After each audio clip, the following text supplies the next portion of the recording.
የኢሻ ሶላት ከሌሊት 6 ሰዓት በኋላ መስገድ አይቻልም ይላሉ እና ይህ ነገር ማስረጃ ይኖረዋልን? በኒካህ ላይ ዝሙት የሰራ ሰው የሸሪዓ ህግ በሌለበት ሀገር ምን ማድረግ ነው ያለበት? በእርግጥ ከወንጀሉ ተውበት አድርጓል፣ ተጸጽቷል እና አሁን የሸሪዓ ህግ ያለበት ሀገር ነው ያለውና አሁን ባለበት ሀገር ተቀጥቅጦ መገደል አለበት? ካልሆነ ደግሞ ምን ማድረግ አለበት የሚል ጥያቄ ነው። ሌላኛው ጥያቄ ባሌ በሁለት ፍች ሶስቱንም ፈትቼሻለሁ ብሎኝ ነበረ። መልሶ እንታረቅ አለኝ።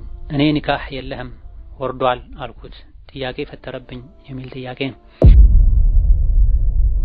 እኔ ጅልባብ ቤት ነው የምሰራው እና አንዳንድ እህቶች ኺማር ባትሸጪ የሚል አስተያየት ይሰጡኛል እና ከሸሪዓው አንፃር ኺማር መሸጥ እንዴት ነው የሚል ጥያቄ ነው።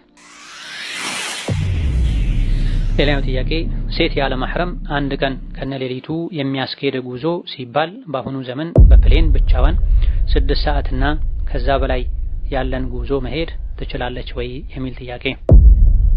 እስልምና ለትዳር ነው ተብሎ መጠናናት ሴትና ወንድ ጓደኛ ሆኖ ለአመታት የሚቆይ ነገር አለ? እንዴት ይታያል? አንድ ወንድ የሚፈልጋትን ሴት በምን መልኩ ነው የሚጠይቃት? እኔም አዲስ ሙሽራ ልሆን ነው ዱዓ አድርጉልኝ የሚል ጥያቄ ነው። ليس من يقطع طرقا بطلا إنما من يتقي. بسم الله الحمد لله والصلاة والسلام على رسول الله وعلى آله وأصحابه ومن والاه. اللهم لا علم لنا إلا ما علمتنا إنك أنت العليم الحكيم. يا معلم آدم وإبراهيم علمنا ويا مفهم سليمان فهمنا وأعوذ بك اللهم أن أقول فيك ما ليس لي به علم فأضل وأضل. أما بعد ቁጥር 275 ከተማሪዎች ለሚመጡ ጥያቄዎች መልስ የሚሰጥበት የዛዱል መዓድ ፈታዋ ነው። ዛሬ ከምናያቸው ጥያቄዎች የመጀመሪያው እኔ ባለትዳር ነበርኩ እና ከባለቤቴ ጋር ሐይጦ ላይ እያለሁኝ ግንኙነት እናደርግ ነበረ እና እኔ ስለ ዲኔ ምንም ግንዛቤ አልነበረኝም። እሱ ግን ቁርአን አኽትሟል፣ ግን የተረዳው አይመስለኝምና አሁን እንደማይፈቀድ እያወቀ ይሁን ሳያውቅ ግንኙነት ያደረገኝ አላውቅም። እኔ በጤናዬ ችግር ያመጣብኛል የሚል ስጋት እንጂ በዲን እንደማይፈቀድ አላውቅም። እሱንም ለመጠየቅ አሁን ተለያይተናል፣ አንገናኝም እና ከፋራ አለብኝ ወይ? ካለብኝስ ከፋራው ምንድነው የሚል ጥያቄ ነው። አላህ ተባረከ ወተዓላ በተከበረው ቃሉ ፈዕተዚሉ النساء في المحيض ولا تقربوهن حتى يطهرن በማለት በወር አበባ ጊዜ የግብረ ስጋ ግንኙነት ማድረግ ሐራም እንደሆነ ተናግሯል። ሴቶች የወር አበባ ደም ላይ በሚሆኑበት ጊዜ ከነሱ ጋር ግንኙነት ከማድረግ ራቁ። ከወር አበባ ደማቸው በታጠቡ ጊዜም አላህ ባዘዛችሁ በፈቀደላችሁ መሰረት ተገናኟቸው በማለት አዟል። ነቢዩም አለይሂ ሰላቱ ወሰላም የወር አበባ ደም ላይ ያለችን ሴት መገናኘት ከልክለዋል። የወሊድ ደምም ላይ ያለች ሴት መገናኘት እንደዚሁ ሁክሙ ተመሳሳይ ነው። ስለዚህ የወር አበባ ደም ላይ የወሊድ ደም ላይ ያለችን ሴት መገናኘት ከባድ ወንጀል ነው፣ ከከባኢር ዝኑብ የሚቆጠር ነው። ይሄን ሳያውቅ ያደረገ ሰው ህጉን ሳያውቅ ያደረገ ሰው ተውበት ማድረግ ይበቃዋል። ሁለተኛ ወደ እንደዚህ አይነት ተግባር ላለመመለስ ከመወሰን ጋር ላለፈው አላህን ምህረት ከመጠየቅ ጋር እያወቀ ይሄን ያደረገ ሰው ተውበት ከማድረግ በተጨማሪ ከፋራ አለበት። ከፋራው 1 ዲናር ወርቅ ወይም ደግሞ የ1 ዲናርን ወርቅ ዋጋ ሊያወጣ የሚችልን ገንዘብ ሶደቃ መስጠት ነው። 1 ዲናር ማለት 4.25 ግራም ወርቅ ማለት ነው። ከዚህ 4.25 ግራም ወርቅ አሊያ ደግሞ ይሄን ግራም ሊገዛ የሚችልን ገንዘብ ለአቅመ ደካማ ሶደቃ መስጠት ነው። ባልም ሚስትም ወደው ፈቅደው ያወቁ ተስማምተው ካደረጉ ሁለቱም ከፋራውን ማውጣት አለባቸው። ከሁለቱ አንዱ ባለማወቅ አሊያ ደግሞ ተገዶ ከሆነ ይሄን ያደረገው ሳያውቅ ያደረገውን ወይም ተገዶ ያደረገውን አካል ከፋራው አይመለከትም። ሌላኛው ጥያቄ በኒካህ ላይ ዝሙት የሰራ ሰው የሸሪዓ ህግ በሌለበት ሀገር ምን ማድረግ ነው ያለበት? በእርግጥ ከወንጀሉ ተውበት አድርጓል፣ ተጸጽቷል እና አሁን የሸሪዓ ህግ ያለበት ሀገር ነው ያለውና አሁን ባለበት ሀገር ተቀጥቅጦ መገደል አለበት? ካልሆነ ደግሞ ምን ማድረግ አለበት የሚል ጥያቄ ነው። ዝሙት በሁሉም ሁኔታ የተወገዘና የተከለከለ አላህን የሚያስቆጣ ጸያፍ ተግባር ነው። ያገባም ይሁን ያላገባ ዝሙት መስራት የለበትም። ሆኖም ግን ያገባ የትዳርን ምንነት ያወቀ ሐላል የትዳር አጋር ያለው ሰው ዝሙት ሲሰራ እጅግ የበለጠ አላህን ያስቆጣል። በዱንያም በአኺራ አግብቶ የሰራ ሰው ዝሙት ካላገባ ሰው የከፋ ነው። ያላገባው ችግር የለውም ብሎ ዝሙት ይስራ ማለት አይደለም። የቅጣት ደረጃው ይበላለጣል። ከትዳር አጋር ሐቅ ጋር ይያያዛል። ውስጥ ላይ ከልክ ያለፈ ቀልበደረቅነት አላህን አለመፍራት የመኖርም ምልክት ነው። አግብተው ሳለ ሐላል ያለው ወደ ሐራም መሄድ፣ ምናልባትም የትዳር አጋር በተለያዩ ምክንያቶች ርቆ አብሮ ላይኖር ይችላል። ይህን የበለጠ ሷብር ማድረግ፣ አላህን መፍራት፣ የትዳር አጋርን ክብር መጠበቅ እንጂ የሚገባው በምንም ምክንያት ከሐላል የትዳር አጋር ውጪ በሌላ መንገድ ውስጣዊ ተፈጥሯዊ ፍላጎትን ለማሳካት መሞከር የሙእምን ምርጫ አይደለም። ኢማን ያለው ሰው ምርጫ አይደለም። ሆኖም ሰው ሊሳሳት ይችላል። ከተሳሳቱ መተውበት ነው፣ ወደ አላህ መመለስ ነው፣ ባለፈው መጸጸት ነው፣ ለወደፊቱ መጠንቀቅ ነው፣ ኸይር ስራዎችን ማብዛት ነው። አግብቶ ዝሙት የሰራ ሰው እንደ ሸሪዓ የቅጣት እርምጃ ይወሰድበታል። አግብቶ ከትዳር አጋሩ ጋር ተገናኝቶ ከዛ በኋላ ዝሙት የሰራ ሰው በሸሪዓው ፍርዱ በድንጋይ ተቀጥቅጦ መገደል ነው። ይሄ የሚሆነው መቼ ነው? አንድ ራሱ ካመነና አጥፍቻለሁኝ ዝሙት ሰርቻለሁኝ አጽዱኝ ብሎ ሸሪዓ ባለበት ሀገር የሸሪዓ ህግን ወደሚያስፈጽም የህግ አካል በራሱ ጊዜ ከቀረበ፣ አሊያ ደግሞ ዝሙት ሲሰራ 4 ምስክሮች አይተው ከመሰከሩበት ነው። ራሱ ሄዶ መስክሮ ሸሪዓ ፍርድ ቤት ቀርቦ የሸሪዓውን ህግ እኔ ላይ ተፈጻሚ አድርጉ ካላለ ወይም 4 ምስክሮች አይተው ሄደው ካልተናገሩ በስተቀር ከላይ የተጠቀሰው አይነት የቅጣት እርምጃ አይወሰድም። ራሱን ቢያምን 4 ምስክሮችን ቢመሰክሩ የሸሪዓ ህግ ማይተገበርበት ሀገር ላይ ከተኮነም እርምጃ አይወሰድም። አንድ ሰው ራሱን በራሱ መግደልም አይችልም። ኃላፊው ወላጁ ወይም የትዳር አጋሩ እንደ አይነቱን እርምጃ ሊወስድም አይችልም። ሸሪዓ በሚፈጸምበት የሸሪዓ ህግ በሚተገበርበት ሀገር ላይ ነው ይሄ ሊተገበር የሚችለው። የሸሪዓ ህግ የሚተገበርበትም ሀገር ላይ ቢሆን አንድ ሰው ራሱን ደብቆ ተጸጽቶ ተውበት አድርጎ ወደ አላህ መመለሱ ነው የሚሻለው። ነብዩ አለይሂ ሰላቱ ሰላም እንደዚህ አይነት እንደ ዝሙት ያሉ ቆሻሻ ተግባራትን ቃዱራትን የተዳፈረ ሰው አላህ እስከሰተረው ድረስ ራሱን ሰትሮ በሱና በጌታው መሃል ተውበት አድርጎ ወደ አላህ እንዲመለስ መከረዋል። ዝሙት ሰርቻለሁኝ ብሎ እንዲቀጣ ወደ ነብይ ዘንድ የመጣንም ሰው ምናልባትም ነክተህ ሊሆን ይችላል፣ ስመህ ሊሆን ይችላል፣ እንደው አእምሮህ ያመሃል ተመሳስሎብህ ነው ብለዋል። እንደው ከማጋለጥ ከመጥፋ የሰውን ህይወት ከማጥፋት ይልቅ ሸሪዓ ሁዱድን በሹቡሃት እንድንከላከል ነው የሚያዘው። ተሳስተህ ሊሆን ይችላል፣ ጠጥተህ ሊሆን ይችላል፣ አንተ የማትፈቀድልህን ሴት መንካትህን ዝሙት ነው ብለህ ሊሆን ይችላል እንጂ ትክክለኛውን ሙሉ በሙሉ ዝሙት አድርገሃል ያሉ አላደረኩም እንዲል በር አመቻችተውለታል። ስለዚህ ዝሙት የሰራም ሰው ይሁን ስለዚህ ዝሙት የሰራ ሰው ራሱን በራሱ ደብቆ ተውበት ቢያደርግ ወደ አላህ ቢመለስ ይበቃዋል። በቀሪ ህይወት መልካም ስራዎችን ወንጀል የሚያብሱ ኸይር ስራዎችን ከማብዛት ጋር ሱና ጾሞችን ማብዛት፣ ሰደቃ ማብዛት፣ የሌሊት ሶላት ማብዛት፣ ሶላት ዱሃን ማብዛት፣ ወደ መስጂድ መመላለስ ማብዛት ኢላ ገይሪ ዳሊክ በቅዝቃዜ ወቅት ውዱእ ማድረግ በሚከብድበት ወቅት ውዱእን አሳምሮ ማድረግ ኢላ ገይሪ ዳሊክ ወንጀል ያብሳሉ የሚባሉ ኸይር ስራዎችን ማብዛትና ወንጀልን ደብቆ ከአላህ ብቻ መታረቁ የተሻለ ይሆናል። ሌላኛው ጥያቄ እኔ ጅልባብ ቤት ነው የምሰራው እና አንዳንድ እህቶች ኺማር ባትሸጪ የሚል አስተያየት ይሰጡኛል እና ከሸሪዓው አንፃር ኺማር መሸጥ እንዴት ነው የሚል ጥያቄ ነው። ኺማር ማለት የሴቶች የፀጉር መሸፈኛ ሻርፕ ወይም ደግሞ በተለምዶ በቅንፍ መሃል ሒጃብ የሚሉት ጨርቅ ነው። እንደ ሸሪዓው ግን ኺማር የሚባለው የሴት ልጅ ሙሉ ፊቷንም ጭምር የሚጠቀልል ጨርቅ ነው። ስለዚህ ኺማር አትሽጪ የሚሉ ሰዎች በሸሪዓው የሚታወቀውን የሚፈቀደውን ኺማር ከሆነ አግባብ አይደለም፣ የሚፈለግ ነው። ኺማር የሚለው ኸምር ከሚለው ቃል ጋር ግንኙነት አለው። ኸምር አስካሪ መጠጥ ኸምር የተባለው አእምሮን ስለሚሸፍን ነው፣ ስለሚጋርድ ነው። ሴት ልጅ የምትለብሰው ልብስ ኹምራ ወይም ኺማር የተባለው ኢብኑ ከሲር ሌሎችም እንደሚሉት የሴትን ልጅ ፊት ስለሚሸፍን ነው ተብሏል። ስለዚህ ኺማር ማለት የሴትን ፊትም ጭምር ሙሉ ሰውነቷን የሚሸፍን ጨርቅ ማለት ነው። ከጊዜ በኋላ ግን ኺማር የሚሉት ፀጉር ላይ ጣል የሚያደርጉት የሚጠቀልሏት አጠር ያለች ጨርቅን ነው ጥያቄውም ላይ የተፈለገው ይሄን የሚመስለው። ሆኖም ሰዎች ሙሉ ሒጃብ እንዳያደርጉ በዚህ ብቻ እንዲሄዱ ማገዝ ይሆንብኛል ብሎ ከወርዕ አንፃር ከከፍተኛ የዲን ጥንቃቄ አንፃር አንድ ሰው ቢተው መልካም አድርገሃል ሊባል ይችላል። ነገር ግን ሙሉ በሙሉ ሐራም ነው ማለት አይቻልም። የሚለብሱት ከማይለብሱት ይሻላሉና በትንሹም ቢሆን ፀጉራቸውን ገልጠው ከሚሄዱ እንደዚህ አይነት ነገር ጣል አድርገው የሚሄዱ ይሻላሉ። 100% በምንም መልኩ መልበስ አይቻልም የሚባል አይነት አልባሳትን ነው መሸጥ አይቻልም የሚባለው። አጭር ጉርዶችን፣ ጠባብ ጉርዶችን መሸጥ አይቻልም። ማንኛው በመሰረቱ መሸጥ፣ መነገድ፣ ማትረፍ የተፈቀደ ነው። የሚከለከለው ሙሉ በሙሉ ወይም በአመዛኝ ሁኔታ ሰዎች ለሐራም ይጠቀሙታል ከተባለ ነው።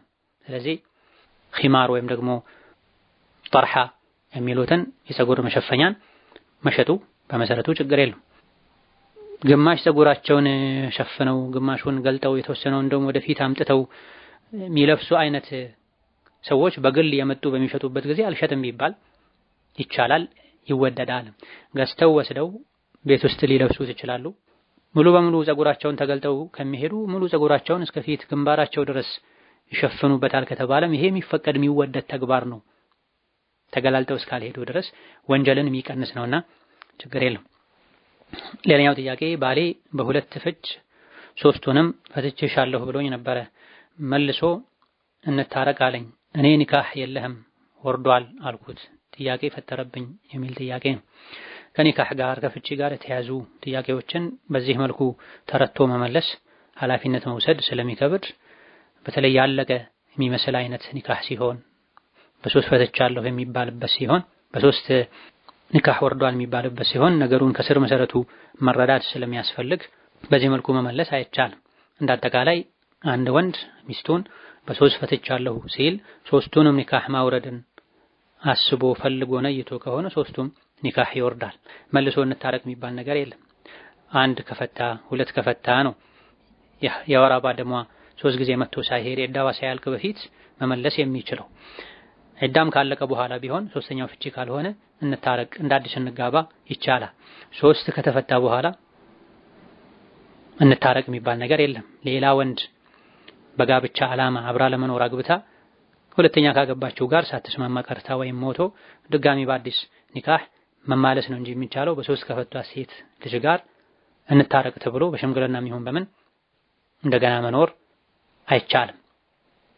ሌላኛው ጥያቄ ሴት ያለ ማህረም አንድ ቀን ከነሌሊቱ የሚያስኬድ ጉዞ ሲባል በአሁኑ ዘመን በፕሌን ብቻዋን 6 ሰዓትና ከዛ በላይ ያለን ጉዞ መሄድ ትችላለች ወይ የሚል ጥያቄ። አይቻልም። የሚታየው ርቀቱ ነው እንጂ ሰዎች ርቀቱን የሚያቋርጡበት መንገድ አይደለም።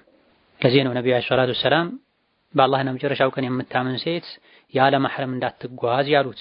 በአንዳንድ ሐዲሶች ለአንድ ቀን፣ በአንዳንዶች ለ2 ቀን፣ በአንዳንዶች ለ3 ቀን፣ በአንዳንዶች ለአንድ ቀን፣ አንድ ቀን ከሌሊቱ የሚያስጉዝ ርቀትን፣ በአንዳንዶች ደግሞ ርቀት ሳይገድቡ ያለ ማህረም አትጓዝ ብለዋል። ጉዞ ረጅምም ይሁን አጭር ስንቅ የሚያስፈልገው በተለምዶ ጉዞ የሚያስብል ከሆነ 2 ቀን ይፍጅ 3 ቀን ይፍጅ 1 ቀን ይፍጅ በተለምዶ ጉዞ የሚባል ከሆነ አሊያ ደግሞ መሳፈተል ቀስር ሶላት ማሳጠር የሚቻልበት ያክል ከሆነ አብዛኞቹ የፊቅህ ሊቃውንት እንደሚሉት 80 ኪሎ ሜትር እና ከዛ በላይ ከሆነ ሴት ልጅ ያለ ማህረም መጓዝ የለባትም። የተወሰኑት ሊቃውንት ደግሞ 80 ተብሎ በርቀት አይገደብም፣ በተለምዶ ጉዞ መንገድ የሚባል ከሆነ ዝግጅት ስንቅ መቋጠር የሚያስፈልገው ከሆነ ከ80 በታች ቢሆን ክፍለ ሀገር ሄዳለች የሚያስብል ርቀት ከሆነ ያለ ማህረም መሄድ አትችልም ተብሏል። ታዲያ ሐዲሱ ላይ በግመል ከሆነ በፈረስ ከሆነ በባህር በመርከብ ከሆነ በየብስ ከሆነ አልተባለም። ጉዞ መባሉ ብቻ ነው ሴት ልጅ ያለ ማህረም እንዳትጓዝ የሚከለክላት። በዛ ዘመን ሰዎች በፈረስ ይጓዛሉ፣ በግመል ይጓዛሉ፣ በመርከብም ይጓዛሉና በእግሯ ከሆነ ነው የአንድ ቀን የአንድ ሌሊት ጉዞ ለብቻው አትጓዝ የተባለው። በግመል ከሆነ ችግር የለውም፣ በፈረስ ሲሆን ደግሞ ይበልጥ ችግር የለውም አልተባለም። ስለዚህ ሐዲሱ በጥቅሉ ነውና ሴት ልጅ ያለ ማህረምን መጓዝ የከለከለው በባቡርም ይሁን በአውሮፕላንም ይሁን በመኪናም ይሁን በተለምዶ ጉዞ የሚባለን ርቀት ያለ ማህረም መጓዝ የለባትም። አውሮፕላኑ ችግር ገጥሞት አቅጣጫውን ቀይሮ ሊያርፍ ይችላል። ወደ ሌላ አውሮፕላን ተዘዋውሮ ጉዞ ሊቀጠል ይችላል። መሀል ላይ ሌላ ያልታሰበ ቦታ ላይ አርፎ እደሩ ዋሉ ሊባል ይችላል። አውሮፕላን ውስጥም ብዙ አላህን የማይፈሩ ፋሲቅ ፋጅር ወንዶች ሴትን ልጅ ሊጠጉ ይችላሉ። ከምትነሳበት ሀገር እስከ አየር ማረፊያ ሰው ይሸኛታል፣ ከምትሄድበት አየሩ ከሚያርፍበት ሀገርም ከኤርፖርት መጥቶ ሰው ይቀበላታል ያሉ ለማጠጋጋት የሚሞክሩ ሰዎች አሉ። ሸሪዓው ባዘዘው መሰረት መተግበር ሙሉ በሙሉ ሳይሸራርፉ አምኖ መቀበል ነው። በአላህና መጨረሻው ቀን የምታምን ሴት ያለ ማህረም አትጓዝ ተብሏልና ያለ ማህረም መጓዝ በአላህና በመጨረሻው ቀን ማመን ላይ ክፍተት እንዳለ ድክመት እንዳለ የሚያሳይ ነው። ሸሪዓ አይፈቅድም። ማህረም የለኝም ብሎ አርፎ መቀመጥ ደግሞ የኢማንን ጥንካሬ የሚያሳይ ነው። ሌላኛው ጥያቄ በእስልምና ለትዳር ነው ተብሎ መጠናናት ሴትና ወንድ ጓደኛ ሆኖ ለአመታት የሚቆይ ነገር አለ፣ እንዴት ይታያል? አንድ ወንድ የሚፈልጋትን ሴት በምን መልኩ ነው የሚጠይቃት? እኔም አዲስ ሙሽራ ልሆን ነው ዱዓ አድርጉልኝ የሚል ጥያቄ ነው። በኢስላም ሕግ መጠናናት የሚባል ነገር የለም። ሁለቱ የሚጠናኑት ነገር የለም። ይሄ የካፊሮች ሱና ነው፣ የፋጅሮች ሱና ነው። ከዲን የራቁ ዘመናዊ የሚባሉ ሰዎች ያመጡት ነው። የዝሙት መንገድና በር ነው። መጠናናት ሳይሆን የሚባለው ቤተሰብ ማወቅ መተዋወቅ ነው የሚባለው። ሊያገቧት ስላሰቡ ስለሚያስቡ ሊያገቡት ስለሚያስቡ ወንድ ማወቅ ነው የሚባለው። መጠናናት በዘመነኛ አነጋገር መጃጃል የሚባለው የዝሙት በር ነው። ታዲያ አንድ ወንድ የሚያገባትን ሴት በምን መልኩ ነው የሚጠይቀው? በቤተሰብ በኩል ነው። ስለ ቤተሰቦቿ ስለ አስተዳደጓ ማወቅ ነው። በመልኩ ነው የሚታወቀው? የእናቷን የእህቶቿን ባህሪ በማየት የወላጅ አባቷን የወንድሞቿን ባህሪ በማየት። ሴት ልጅ ብዙ ጊዜ ወይም አባቷን ወይም ወንድሟን ነው የምትመስለው። የአባቷ አያያዝ፣ የወንድሟ አያያዝ፣ የአባቷ የወንድሟ የእናቷ የቤተሰቦቿ አኽላቅ ስነ ምግባር ነው አብዛኛውን ጊዜ ሴትን የሚሰራት የሚቀርጻት። ይሄንስ በምንድን ነው የምናውቀው? ከጎረቤት በመጠየቅ ከትምህርት ቤት ጓደኞቿ ውሎ ሁኔታ በመገምገምም አስፈላጊ ሲሆን አማና ያላቸው አስተዋይ የሆኑ አላህን ይፈራሉ የሚባሉ ሰዎችን በመጠየቅም ጭምር ነው የሚረጋገጠው። ሰው ጓደኛውን ነው የሚመስለው ተብሏል። የሥራ ቦታ ውሏቸውን፣ የትምህርት ቤት ጓደኞቻቸውን፣ ጎረቤቶቻቸውን፣ ዘመዶቻቸውን በመጠየቅ በተወሰነ መልኩ ሴቷን የሚያገባው ሰው ሴት፣ እህት፣ አክስት ጠጋ ብለው በሆነ መልኩ ተከታትለው መረጃ እንዲያገኙ መስጂድ መድረሳ ትመላለሳለች ወይ? መስጂድ መድረሳስ ጓደኞቿ እነማን ናቸው? ትምህርት ቤት ውሏ ከትምህርት ቤት ከቤት ትምህርት ቤት ስትመላለስ ከማን ጋር ነው? አለባበሷ ምን ይመስላል? የዲን ግንዛቤዋ እስከምን ድረስ ነው የሚለው ይጣራል። የሚጠየቁ ሰዎችም ምንም ሳይደብቁ ሐቁን እንዲናገሩ ሸሪዓ አዟል። የሰውን ስም በሌለበት ማንሳት ከሚፈቀድባቸው አጋጣሚዎች አንዱ ኢማም ነወዊ ሸርህ ሶሒህ ሙስሊም ላይ፣ ሪያዱ ሷሊሒን ላይ፣ አልአዝካር ላይ ሌሎችም ሊቃውንት እንደጠቀሱት ለትዳር ያማከሩ ሰው የገሌን ልጅ ላገባ አስቤያለሁኝ ስለሱ ምን ታውቃለህ፣ ስለሷ ምን ታውቃለህ ተብሎ የተጠየቀ ሰው ምንም ሳይደብቅ ሐቁን መናገር አለበት። ሐሜት ነው በሌለበት ስለሷ አላወራም አይባልም። ለሙስሊሞች ጥቅም ሲባል ለሰው ልጆች ጥቅም ሲባል ያለው ነገር መነገር አለበት። በጉርብትና ደረጃ ሳውቀው ወይም ሳውቃት የጎረቤት ሐቅ የሚጠብቅ አይኑን ሰበር የሚያደርግ ሀያ ያላት በእስላም ስርዓት መሰረት ወጣ የምትገባ ናት። ጥሩ ነገር ካለ አይኔ እስከማውቀው ድረስ አንዳንድ ችግሮች አሉባቸው። ሶላት አይሰግዱም፣ ዘፈን ያደምጣሉ፣ ትክክለኛ ሒጃብ አታደርግም፣ አላህ ሸሪዓ በማይፈቅደው መልኩ ከወንድ ጋር ግንኙነት አለው ተብሎ የሚያውቁትን መናገር ግዴታ ነው፣ ነሲሃ ነው። ስለዚህ በዚህ መንገድ ነው መታወቅ ያለበት እንጂ ለመጠናናት ተብሎ አጅነቢ ወንድ ከአጅነቢ ሴት ስልክ መደዋወል፣ በዘመኑ አብሮ መውጣት፣ ሻይ ቡና መባባል፣ መገባበዝ ይሄ የሸይጣንን መንገድ መከተል ነው። በዚህ መልኩ ተጠናንቶ ትክክለኛ ማንነት ማወቅም አይቻልም። ብዙ ሰው ማስመሰል ይችላል። ለትዳር እንዳሰቡት ካወቁ በሚጠናኑበት በሚጃጃሉበት ጊዜ እሱ ዘንድ እሷ ዘንድ አለ የሚሉትን መልካም ባህሪ ብቻ ነው ያወጡ ለማሳየት የሚሞክሩት። እንዲህ ነገር ሲገጥም ምን ታደርጋለህ? ማያደርገውን ይናገራል። ጥፋት ባጠፋ በመልኩ ነው የምታረመኝ፣ ምንድነው የምታደርጊው? ማያደርጉት ኖረውት አድርገውት ማያውቁትን ይናገራሉ። ድራማ መስራት ይችላሉ። ሰዎች ሊጋቡ እንደሆነ ካወቁበት ሰሞን ጀምሮ አይደለም ጥናት መጀመር ያለበት፣ ከአስተዳደግ ጀምሮ ነው። አስተዳደጉን ጠቅላላ ህይወቱን ደግሞ አንድ ሰው ራሱ አይደለም መተረክ ያለበት። አብረውት የሚኖሩ በተለያየ መልኩ የሚያውቁ ሰዎች ናቸው መናገር ያለባቸውና መልካምና ያማረ በሸሪዓ መሰረት ተጀምሮ በሸሪዓ መሰረት የሚመራ ትዳርን መኖር የሚፈልግ ሰው በቤተሰብ በኩል ነው ጉዳዩን መጨረስ ያለበት። ከጎረቤት ከአካባቢ ሴቶች ከልጅነት ጀምሮ አስተዳደጋቸውን የሚያውቋቸውን ከሩቅ አካባቢም ቢሆን በቤተሰብ ደረጃ አጎቷ ማን ነው፣ አባቷ ማን ነው፣ አያቷ ማን ነው፣ አክስቶቿ ማን ናቸው፣ ከአካባቢያቸው ሙስሊም ጀማዓ ጋር የመስጂድ ጀማዓ ጋር ጎረቤት ጋር እንዴት ነው የሚኗኗሩት?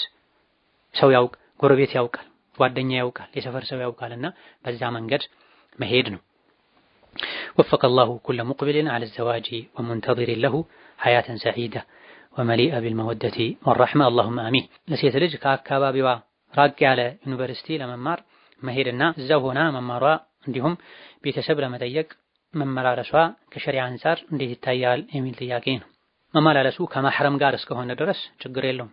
ያለ ማህረም መመላለስ ከሆነ ከላይ ተብራርቷል፣ አይፈቀድም። ማህረም አድርሷት መመለስ ያስፈልጋትም ማህረም የሚመለሳት ከሆነ ሄዳ የምትማርበት ሀገር ላይ አብሯት የሚኖሩ ታማኝ አስተዋይ ዲን ያላቸው እህቶች ጓደኞች ካሉ የምትኖርበት ቦታ ደህንነቱ የተጠበቀ የሴቶች አካባቢ ብቻ ከሆነ ቢቻል ደግሞ እዛው አካባቢ ላይ ዘመድ ያለ ሆኖ ከርቀት የሚከታተል እረፍት ሲወጡ አንዳንዴ የሄደም ጭምር የሚጠይቅ ዘመድ ኖሮ ከሆነ ይበልጥ የተሻለ ይሆናል። እስከ ከፍተኛ የትምህርት ተቋም ድረስ መግፋቱን በተመለከተ ለሴት ልጅ ወደፊት ለራሷ ለዲኗ የሚጠቅም ዓላማ አንግባ ከሆነ የምትማረው ከራሴ አልፎ ለዲኔ ለወገኖቼ ለእህቶቼ ሸሪዓ በሚፈቅደው መሰረት አገለግላለሁ የሚል ራዕይ ዓላማ ኖሯት ለዚህ የሚያበቃም ውጤትና ብቃት ትጋት ኖሯት ከሆነ የምትማረው ከላይ የተባሉ መስፈርቶች ከተሟሉ ችግር አይኖርም። ነገር ግን ይሄን ያክል ግልጽ የሆነ ዓላማ ሳይኖር እንደዚሁ ዩኒቨርሲቲ ተማረች ለመባል ያክል ተምራ ከዛ በኋላ ምንም ለማይጠቅም ነገር ለሚረሳ ነገር የተለያዩ መማር የትምህርት ሂደት ላይ የሚገጥሙ ፊትናዎችም ስለሚኖሩ ተምሮ እንዲሁ ዝም ብሎ ለመቀመጥ ያክል ከሆነ 12 ከጨረሰች ሴት ልጅ ማግባቷ የተሻለ ይሆናል። ልዩ አቅም ያላቸው ተሰጥኦ ያላቸው ችሎታ ያላቸው ከራሳቸው አልፎ ለዲን የሚጠቅሙ ለእህቶቻቸው ለወገኖቻቸው የሚጠቅሙ አይነት አቅምና ተሰጥኦ ያላቸው የሸሪዓውን ሕግ በጠበቀ መልኩ ተምረው ዲኑን በጠበቀ መልኩ እህቶቻቸውን ቢጠቅሙ ቤትም ልጆቻቸውን አጠንክረው ቢያስተምሩ ችግር አይኖርም። ያለምንም የሸሪዓ ሕግ አደብ ስርዓት ሴት ልጅ ልቅ ሆና ያውም ደግሞ ምንም አይነት ይህ ነው የሚባል ዓላማ ግብ ሳይኖራት መማሩ የተወገዘ ይሆናል። ሴት ልጅ በመሰረቱ ቤት ነው መቀመጥ ያለባት። ወቀርነ ፊ ቡዩቲኩነ ተብሏል። ለሐጃ መውጣት ትችላለች ተብሏል። ተምራ ዓላማ ኖሯት ዲኗን ከፍ የምታደርግበት ዓላማ ብቻ ሳይሆን አቅሙም ጭምር ተሰጥኦም ጭምር ካላት ይሄን ለማሳካት የምትሄደው መንገድም ሸሪዓን በጠበቀ መልኩ እስከሆነ ድረስ አንዳንድ ሊገጥሙ የሚችሉ ፊትናዎችን ከተቋቋመች እክትላጥና መሰል ነገሮችን ተጠንቅቃ ማለፍ ከቻለች ለራሷ ለቤተሰቦቿ ለዲኗ የሚያስፈልግ አንድ የሐጃ አካል ይሆናል። ዲን እስላም አትማሩ ሳይሆን የሚለው በመማር ሂደት ላይ የሚገጥሙ በሸሪዓ የሚጋጩ ነገሮችን ተጠንቀቁ ነው የሚለው። በተለይ ባለንበት ዘመን ኡማው ወደ ኋላ እንዲቀር ብዙ ጥረት እየተደረገ ስለሆነ ሴት ልጅ እየታፈነች እንዳትማር ወይም ዲኔን ወይም ትምህርቴን ብላ ከሁለቱ አንዱ ላይ ብቻ ሆና ከሁለት አንዱ ላይ ክፍተት እንዲፈጠር ሆን ብለው የዲን ጠላቶች እየሰሩ ስለሆነ ሴቶች በልጅነት እድሜያቸው ቶሎ ተምረው ቢያንስ ለራሳቸው ማንበብ መጻፍ የሚችሉበት ከዘመኑ ጋር መሄድ የሚችሉበት ከፍ ሲልም ልጆቻቸውን ቤት ውስጥ ሆነው የሚያስጠኑበት ከትምህርት ቤት የሚመጡ የቤት ስራዎችን ተቀብለው የሚያሰሩበት ያክል ዕውቀት ሊኖራቸው ይገባል። ከዛ አልፎ ለየት ያለ ተሰጥኦ አቅም ብሩህ አእምሮ ንቃት ያላቸው ከራሳቸው አልፎ ለዲናቸው ለኡማቸው አሁንም ሸሪዓውን በጠበቀ መልኩ መጥቀም ማገልገል የሚችሉበት አቅም ተሰጥኦ ያላቸው እስከሚቻለው ድረስ ሸሪዓውን ጠብቀው ቢማሩ፣ በዚህ ልክ ደግሞ መቀጠል ማይችሉ አቅሙ የሌላቸው ወይም ደግሞ ወኔው ሐሳቡ የሌላቸው ደግሞ የሚያስፈልገውን ያክል ከተማሩ በኋላ ቤት ቁጭ ብለው ልጆቻቸውን ባሎቻቸውን ቢኻድሙ የተሻለ ይሆናል። ወላሁ ተዓላ አዕለም። ሌላኛው ጥያቄ የኢሻ ሶላት ከሌሊት 6 ሰዓት በኋላ መስገድ አይቻልም ይላሉ እና ይህ ነገር ማስረጃ ይኖረዋልን የሚል ጥያቄ ነው። እያንዳንዱ ሶላት ራሱን የቻለ ወቅት አለው፣ መነሻም ማብቂያም። ጅብሪል መጥቶ ነቢዩን አለይሂ ሰላቱ ወሰላም በሁለቱም ሰዓቶች አሰግዶ ሶላት ያለው በእነዚህ ወቅቶች መሃል ነው ብሏቸዋል። ሶላት ወቅቱ እንደገባ ፈጥኖ መስገዱ ይመረጣል። ሁሉንም ሶላት ሁለት ሶላቶች ሲቀሩ ኢሻ ሶላት ዘግየት አድርጎ የሌሊቱ 1/3 አካባቢ ላይ መስገድ የተሻለ ይሆናል። 4 ሰዓት አካባቢ እንደማለት ነው። ጀማዓ ለማይሰግድ ሰው ወይም በጀማዓ የሚሰግዱ ሰዎች ተስማምተው እስከዛ ካዘገዩ። ሁለተኛው ዙህር ሶላት ከፍተኛ ሙቀት ባለባቸው ሀገሮች ላይ በወቅቱ መስገዱ ከሙቀቱ ብዛት የመጣ ሶላት ውስጥ እንዳይረጋጉ በኹሹዕ በጥሞና እንዳይሰግዱ ያደርጋል ከተባለ የእኩለ ቀኑ የዙህሩ ወቅቱ ኃይለኛ ሙቀት እስከ እስኪል ድረስ ዙህርን ማዘግየት ይቻላል። ይሄ በጀማ ለሚሰግድ ሰው ነው። ሙቀት ከፍተኛ በሚሆንባቸው አካባቢዎች ነው። ከዚህ በተረፈ ሁሉንም ሶላት በወቅቱ መስገዱ በላጭ ነው። የኢሻ ሶላትን ወቅት የመጨረሻ ጊዜ በተመለከተ የፊቅህ ሊቃውንት 6 ሰዓት ያበቃል፣ እኩለ ሌሊት ላይ ያበቃል የሚል አቋም ያላቸው ሊቃውንት አሉ። ሌሎች ደግሞ እስከ ፈጅር ይቀጥላል ያሉበት ሁኔታ አለ። አብዛኞቹ የአራቱም መዝሀብ አይማዎች ሐንበሊዮች፣ ሻፊዒዮች፣ ማሊክዮች፣ ሐነፊዮችም የመረጡት ይሄን ነው። በየመዝሀቡ ያሉ ሊቃውንት እንደገለጹት የመጀመሪያው የሌሊቱ 1/3 4 ሰዓት አካባቢ ድረስ አዘግይቶ መስገዱ በላጭ ነው። ጀማ ለማይሰግድ ሰው ወይም ጀማዎች ከተስማሙ እስከ እኩለ ሌሊትም ማቆየት ይቻላል። በተለያዩ ምክንያቶች የመጀመሪያው 1/3 ላይ መስገድ ካልተቻለ ከተገደዱ ፈጅር አዛን እስኪል ድረስ ባለው የኢሻ ሶላት ወቅቱ አለ ብለዋል። ስለዚህ የኢሻ ሶላትን በተመለከተ የሚቻልበት ወቅት አለ፣ የሚወደድበት ወቅት አለ፣ የሚፈቀድበት ወቅት አለ። ከተገደዱ የሚቻልበት ወቅት የመግሪብ ወቅት እንደወጣ የኢሻ ወቅት ይገባል፣ መስገድ ይቻላል። ከዛ ሰዓት ጀምሮ ሶላተል ኢሻን መስገድ ይቻላል። ካልተቸገሩና ጀማ ማይወጅብ ከሆነ ወይም ጀማዎች ከተስማሙ 4 ሰዓት አካባቢ ዘግይቶ መስገድ ይቻላል፣ ይወደዳል፣ ይመረጣል። ነብዩ ሰለላሁ ዐለይሂ ወሰለም አንድ ሌሊት ኢሻን በጣም አርፍደው ወጡ። ሱሐቦቻቸው መተኛት ሁሉ ጀመሩ። ጭንቅላታቸው ዝቅ ያለ ጉልበታቸውን ሁሉ ይነካ ነበር ከመድከማቸው ከማንቀላፋታቸው የመጣ። በዚህ ጊዜ መተው ነብዩ ሰለላሁ ዐለይሂ ወሰለም እንደው ትቸገራላችሁ ባልል ኖሮ የኢሻ ሶላት ምርጥ ወቅት ይህ ነበረ ብለዋል። ኡመታ እስከዚህ ሰዓት ቁጭ ብሎ መጠበቁ የሥራ ሰዎችን ስለሚያስቸግር በዚህ ሰዓት ስገዱ ብለው አላስገደዱም አለይሂ ሰላቱ ወሰላም። ከዚህ ማሳለፉ እስከ 6 ሰዓት ማቆየቱ በቂ ምክንያት ካለ ችግር የለውም፣ ወቅቱ አይወጣም። ከእኩለ ሌሊት በኋላ ወይም 6 ሰዓት በኋላ ሁሌ 6 ሰዓት ላይ ሆን ይችላል እኩለ ሌሊቱ ካልተገደዱ በስተቀር ማዘግየቱ አይገባም። ከእኩለ ሌሊት በኋላ የኢሻ ሶላት ወቅት ይወጣል የሚሉ የተወሰኑ ሊቃውንት ስላሉ፣ ሆኖም በጉዞ ምክንያት በተለያዩ ውጥረቶች ምክንያት እስከ እኩለ ሌሊት ድረስም መስገድ ያልቻለ ሰው ፈጅር አዛን እስካልተባለ የፈጅር ሶላት ወቅት እስካልገባ ድረስ ኢሻን መስገድ ይቻላል። والله تعالى አለም። ሌላኛው ጥያቄ ሱቅ ላይ ጥቁር የፀጉር ቀለም እና ካርታ መሸጥ እንዴት ይታያል የሚል ጥያቄ ነው። ካርታ መጫወቻው ከሆነ አይቻልም። ለቁማር በማይጠቅም ነገር ጊዜን ለማባከን ምናልባትም የሥነ ምግባር ችግር ካለባቸው ሰዎች ጋር አብሮ በመሆን የብልግናን መንገድ ለመከተል ቀልብን ለማድረግ በማይረባ በማላያኒ ለዲን ለዱንያ በማያገዝ ምንም አይነት ፋይዳ በሌለው ነገር ጊዜ ማባከን ላህው ስለሚሆን አይቻልም፣ ይከለከላል። በቁማር ሲሆን ደግሞ ሐራምነቱ ምንም ጥርጥር የለውም፣ በሁሉም ዑለሞች ስምምነት ይከለከላል። ስለዚህ በዲን መጫወት ጊዜ ማጥፋት ማይቻልበትን ነገር ለሰዎች መሸጥ በወንጀል መተባበር ይሆናል። ጥቁር ቀለሙን በተመለከተ ጥቁር ቀለም የፀጉሩ ከሆነ ከሌላ ነገር ጋር ቀላቅለው ቡኒ መሰል ቀለሞችን ሊጠቀሙበት ከሆነ መሸጡ ችግር የለውም። ጥቁሩን ቀለም ራሱን ብቻውን ሊቀቡ ከሆነ ይሄ ለወንድም ይሁን ለሴት እየተከለከለ ነው አለ ራጅህ። ስለዚህ መሸጡ አይቻልም። የጥፍር ቀለም ከሆነ ጥቁር ቀለም የሚባለው ሂናው ራሱ መልኩ ጥቁር ሆኖ ከሆነ መሸጡ ይቻላል። ከሂናው ውጪ ያለ የሚጋገር ውሃ ወደ ጥፍር ውስጥ እንዳይገባ የሚከለክል አይነት ቀለም ከሆነ መሸጡ አይቻልም። አላህ በተከበረው ቃሉ ወተዓወኑ ዐለል ቢሪ ወተቅዋ ወላ ተዓወኑ ዐለል ኢስሚ ወልዑድዋኒ ወተቁላህ ብሏልና በመልካም ነገር ወንጀልን በመተው ኸይርን ስራ በመስራት ተጋገዙ፣ ተባበሩ። አላህን በማመጽ በወንጀል አትተጋገዙ፣ አላህን ፍሩ፣ አላህ ቅጣቱ ብርቱ ነው ተብሏል። መጠቀሙ ማይቻልን ነገር ሰዎች እንዲጠቀሙ ማገዝ፣ ማቅረብ፣ መሸጥ በወንጀል መተባበር ነው የሚሆን። ሌላኛው ጥያቄ አንድ ሰው ዘመድ ከመሆኑ ጋር በራሱ ጊዜ ያለ ምክንያት ቢርቀን እና በተደጋጋሚ ለማናገር ስንሞክር ምላሽ የማይሰጠን ከሆነ ወይም የሚርቀን ከሆነ ከዛ ሰው ጋር መራራቁ ዝምድና መቁረጥ ይባላል የሚል ጥያቄ ነው። ዝምድናን መቁረጥ ከባድ ወንጀል ነው፣ የአላህን እርግማን ያመጣል። ከ3 ቀን በላይ መዘጋጋት መኮራረፍ በሸሪዓው አይቻልም። በአላህና በመጨረሻው ቀን የሚያምን ሰው ከ3 ቀን በላይ ወገኑን እንዳያኮርፍ እንዳይዘጋ ብሏል ነብዩ ሰለላሁ ዐለይሂ ወሰለም። ከ3 ቀን አልፎ አመት ከዘለቀ ደግሞ አንድን ሰው አመት ሙሉ ማኩረፍ እሱን እንደ መግደል ነው ብለዋል ነብዩ አለይሂ ሰላቱ ወሰላም። ኢማም አህመድ፣ አቡ ዳውድ ሌሎችም በዘገቡት ትክክለኛ ሐዲስ መሰረት 3 ቀንም የተፈቀደው ራስን ለማረጋጋት ስሜትን ለማብረድ ነው፣ ራስን ለመፈተሽ ነው።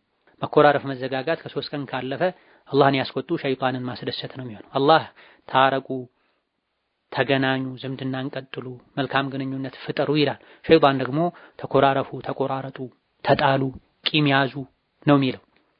ይህ እንዳጠቃላይ ከማንኛውም ሙስሊም ጋር ነው። ከዘመድ ጋር ሲሆን ደግሞ ክልከላው ይበልጥ የከፋ ይሆናል። ዝምድናን ቀጥሉ ብሎ አላህ አዟል።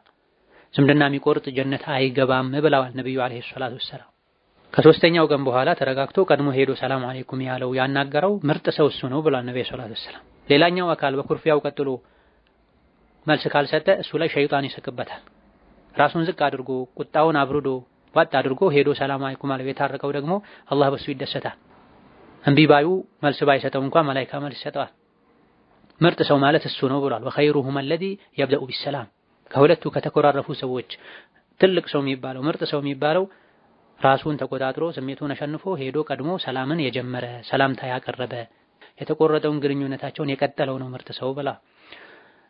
አንደኛው ሄዶ ሲያናግር ሌላኛው ዝም ካለ የሚጎዳው ራሱን ነው። ሌላኛው አካል ቀድሞ የጀመረው አካል መልካምነቱን መቀጠል አለበት። በተደጋጋሚ ተሞክሮ እምቢ ካለ በዚሁ ሁሌ እሱን የተለማመጥክ ከቀጠለ አይባልም። የቻለውን ያክል ቢያደርግ መልካም። ተስፋ ከቆረጠ ግን ከዛ በኋላ ውስጡን ንጹህ አድርጎ በመጣ ጊዜ ለመቀበል ዝግጁ ነኝ ሊል ለቅሶ ላይ፣ ሰርግ ላይ፣ መንገድ ላይ ሲያገኘው አሰላሙ አለይኩም ሊላት ልትላት ይገባል። ይሄ ነው ግዴታ የሚሆነው። ከዚህ ውጪ ባለው አላህ ዘንድ አይጠየቅም። እምቢ ያለው ዝምድናን አልቀጥልም ያለው አልታረቅም ያለው ነው የሚጠየቅበት። ሌላኛው ጥያቄ ባለትዳር ነኝ፣ ልጆችም አሉኝ። ባለቤቴ ቤተሰቦቼን አያከብርልኝም፣ ሲመጡም ደስተኛ አይደለም።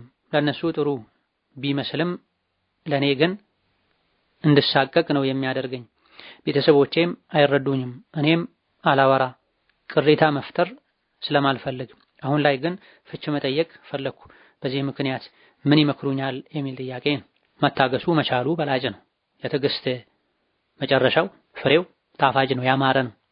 ከባል ጋር ለምን እንደዚህ እንደሚያደርግ የነሱን መምጣት ለምን እንደማይፈልግ በግልጽ ቁጭ ብሎ ሰፊ ጊዜ ሰጥቶ መግባባትን፣ በቂ ምክንያት ካለው የሱን ሰምቶ ቤተሰብን እሱ የሚጠላውን ነገር እንዲያስተካክል ማድረግ ነው። ምንም አይነት በቂ ምክንያት ከሌለው ከአባት ከእናት ከወንድም ከእህት ተቆራርጣችሁ ኑሩ ከሆነ የሚለው እንዳጠቃላይ እኔ ከቤተሰቦቼ ጋር ተራርቄ መኖር አልችልም፣ ወይም አቋምህን አስተካክል አንተ፣ ወይም ችግር ካለ በግልጽ ንገረኝ፣ ካልሆነ ግን እነሱ መተው በሄዱ ቁጥር ጥያቄው ላይ እንደተባለው መሳቀቅን የሚያስከትል ከሆነ ማንኛውም ትዳርን በሰላም እንዳያስቀጥሉ የሚከለክል ነገር ፍቺን ለመጠየቅ በመሰረቱ በቂ ምክንያት ይሆናል። ግን እንደ ግለሰቦች ሲታይ በግል ቁጭ ብሎ መነጋገር ያለውን ችግር በግልጽ ይህ ነው ብሎ ማስረዳት ስለሚያስፈልገው እንዳጠቃላይ በትዳር ህይወት ሰላም እንዲያጡ የሚያደርግ ችግር ካለ ያንም ተነጋግሮ መፍታት ካልተቻለ ፍቺውን መጠየቅ እንዳጠቃላይ ይቻላል። ግን የግለሰቦች ሁኔታ የዚህ አይነቱ ችግር መነሻ ምንድነው፣ ለማስተካከልስ እስከምን ድረስ ተካሂዷል የሚለው መታየት ስላለበት ጉዳያቸውን በግል አስረድቶ አዎ እንደዚህ ከሆነ እንደ ግልም አዎ እንደዚህ ከሆነ ፍቺ መጠየቅ ትችላላችሁ የሚያስብል ከሆነ ፍቺ ይጠየቃል። ካልሆነ መሰበር ለማስተካከል መሞከር፣ ከባል ጋር በግልጽ መነጋገር፣ በሱ በኩል ማስተካከል ያለበትን በሚስት በኩል ማስተካከል ያለባትን፣ በሚስት ቤተሰብ በኩል የመጡ ይረብሻሉ፣ ጸባይሽን ይቀይራሉ፣ ንብረት ይባክናል ወዘተ የሚላቸው ነገሮች ካሉ ያን በዝርዝር ተነጋግሮ ማስተካከል ይገባልና እንዳጠቃላይ እንዲህ ከሆነ እንዲህ ነው ተብሎ የሚሰጥ ፈትዋና ግለሰቦች ዝርዝር ሁኔታቸውን እስከነ ምክንያቱ አስረድተው የሚሰጥ ፈትዋ የተለያየ ስለሆነ በግል ማናገር ነው የሚሻለው። ሌላኛው ጥያቄ አንዲት እህቴ ከባሏ ጋር ተፋታ ነበረ። 3 ወር ሳይሞላት ረጃዕቱ ብያለሁ ብሎ ለዘመዶቿ ብር ሰጥቷል። እሷ እኔ አልፈልገውም አለች እና ኒካሁ እንዴት ነው? እንደ አዲስ ለመጋባት ነው የሴት ልጅ ፈቃዷ የሚያስፈልገው እንጂ ቀድማ ከተጋባች በኋላ እሱ ፈቶ 3 ጊዜ የወር አበባ ደሟ መጥቶ ሳይሄድ ወይም ዒዳዋ ሳያልቅ በፊት መልሻለሁ ለማለት የሷም የወላጆቿም የኃላፊዎቿም ፈቃድ አያስፈልግም። የሴት ልጅ ኃላፊም የሴት ልጅ የራሷም ፈቃድ የሚያስፈልገው አንድ ተብሎ ኒካህ ሲታሰር ወይም ደግሞ ዒዳ ካለቀ በኋላ እንደ አዲስ ኒካህ ለማሰር ነው። የሴት ልጅም የወላጅ የኃላፊዋም ፈቃድ የሚጠየቀው ቀድሞ ፈቅደው እሷም ፈቅዳ ወላጆች ኃላፊዎቿም ፈቅደው ካገባች በኋላ ባል መሃል ላይ ተፋተው ዒዳው ሳያልቅ መልሻለሁ ለማለት የማንም ፈቃድ አያስፈልግም። የሱ ፈቃደኝነትና ሁለት ምስክሮች ነው የሚያስፈልጉት። መልሻለሁ ለማለት ዒዳ ካላለቀ ገንዘብ መክፈልም አይጠበቅበትም። እንዲሁ በበጎ ፈቃደኝነት ደስ እንዲላት ገንዘብም ሰጥቻለሁኝ የምትፈልገው ነገር አድርጌያለሁኝ መልሻለሁኝ ብሎ ለሁለት ሰው ካሳወቀ ሚስቱ ሆናለች። ለብቻውን በራሱ ሚስቴ መልሻለሁ ካለ ሚስቱ ሆናለች። አብረው ለመኖር ነው ሁለት ምስክሮችን መቅጠር ያለበት። ይሄም ዋጅብ ነው፣ ሱና ኺላፍ ያለበት ጉዳይ ነው። በዚህ መልኩ መመለስ እሱ ይችላል ማለት ግን እሷ ትዳሩን ባትፈልገውም በግድ ከሱ ጋር እንድትኖር ሸሪዓ ያስገድዳታል ማለት አይደለም። ሌላ ምንም አይነት አማራጭ ከሌለ ሸሪዓ ፍርድ ቤት ሄዳ ከሱ ጋር በምንም መልኩ ተስማምታ ችግሯን ቀርፋ መኖር ማይችሉ ከሆነ እሱ የመመለስ መብት አለው። እሷም ደግሞ ከማትፈልገው ወንድ ጋር ያለ መኖር መብት አላትና በሸሪዓ ፍርድ ቤት ቀርባ እሱ ረጃዕቱ ብሏል፣ መልሻለሁ ብሏል፣ እኔ ግን በዚህ ምክንያት ከሱ ጋር መኖር አልችልም ብላ ቃዲ ኒካህ እንዲያወርድላት ማድረግ ትችላለች። መቼ በምንም መልኩ ከሱ ጋር መኖር ማትችል ከሆነ። ሌላኛው ጥያቄ አንዲት ጓደኛዬ ዝምታ ታበዛለችና ሰዎች ደግሞ ከኩራት ያዩታል። እሷ ኩራትን አስባ አይደለም ተፈጥሯ ነው። ከሸሪዓ አንፃር እንዴት ይታያል? ባህሪዋን መናገር ነው፣ ማስረዳት ነው። እሷም ቢሆን ሰው በዚህ ልክ በመጥፎ እንዳይጠረጥራት የምችለውን ያክል ከሰዎች ጋር ሐላል የሆነ ጨዋታን መጫወት፣ መናገር፣ ፈገግ ማለት ይኖርባታል። ምናየውን ነገር ሁሉ ወደ መጥፎ ወስደን ጠምዝዘን ሰውን መወንጀልና በመጥፎ መጠርጠር መግባባት። ሰዎች ባህሪያቸው የተለያየ ነው። እንደ መሬት መልክዓ ምድር ከፍ ያለ መሬት አለ፣ ዝቅ ያለ አለ፣ መካከለኛ አለ፣ ገደል አለ፣ ለስላሳ ለም መሬት አለ፣ ደረቅ አለ፣ መካከለኛ አለ። ሰዎችም እንደዚህ ናቸው። መልካቸው እንደሚለያየ ሁሉ ጸባያቸው፣ አስተሳሰባቸው ይለያያልና ሰዎችን እንደ ባህሪያቸው መኗኗር ነው ሸሪዓ የሚያዘው። እሷ ኩራትን እስካላሰበች ድረስ በዚህ አትጠየቅም። ነገር ግን ሰው በመጥፎ እንዳይረዳኝ ብላ የቻለችውን ያክል ከሰው ጋር ለመግባባት መጣር አለባት።